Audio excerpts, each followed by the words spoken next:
Muchas gracias. He presentado una reserva en el cuarto párrafo de la minuta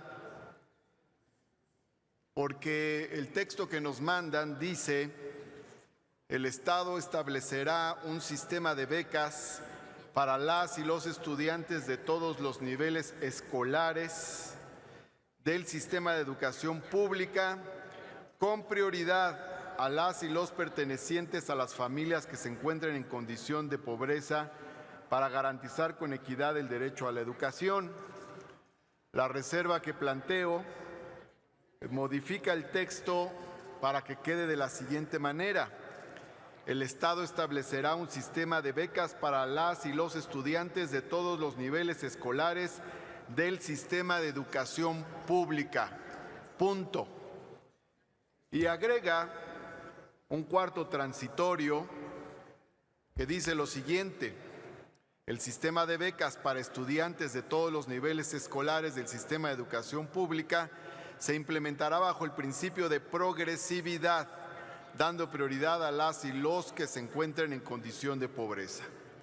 De tal manera que en el texto sustantivo de la Constitución no se establece una priorización a partir de la línea de pobreza, sino que se establece un derecho universal para todos los estudiantes de todos los niveles escolares de educación pública.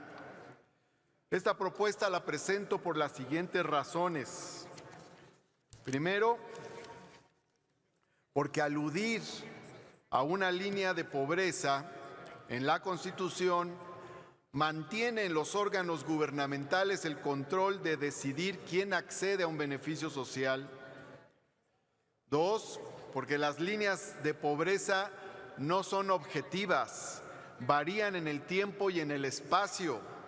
Tres, por ejemplo, según el método de medición integral de la pobreza que se utiliza en la Ciudad de México, el 54% de los habitantes están en la pobreza, pero según el Coneval, solo el 25% de los habitantes está en la pobreza.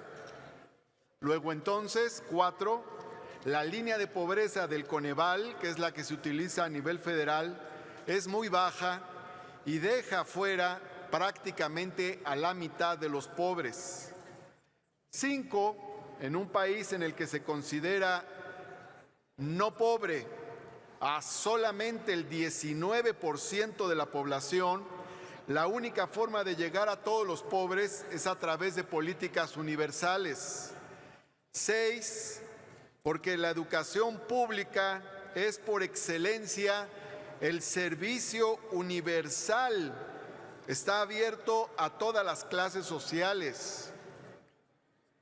7, porque determinar becas por criterios socioeconómicos o académicos genera segregación o reproduce las desigualdades.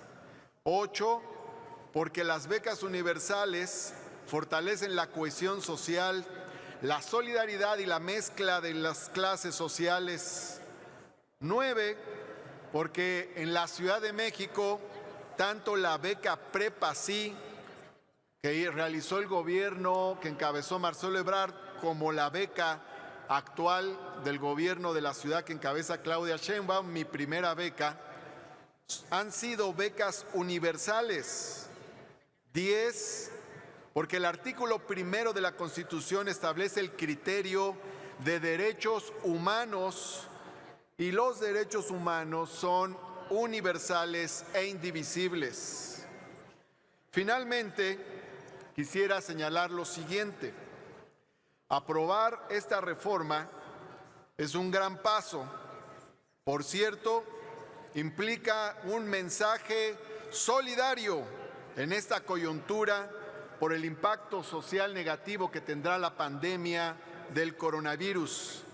Y por cierto, a propósito de la propuesta del ingreso ciudadano universal, aprobar esta reforma del cuarto constitucional que se va a aprobar hoy significa un paso concreto hacia el ingreso ciudadano universal, que ya debatiremos en su momento, con las bases presupuestales y políticas necesarias.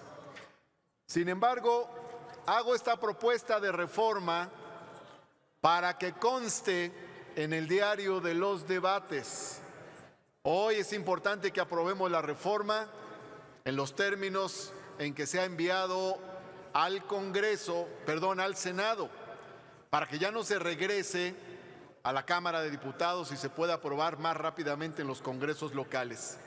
Pero dejo este texto como precedente para una reforma posterior que tendremos que realizar para que el derecho a las becas en todos los niveles de educación superior quede como un derecho completamente universal, así como es la educación pública en México, que es totalmente universal, abierta a todos los sectores de la sociedad mexicana.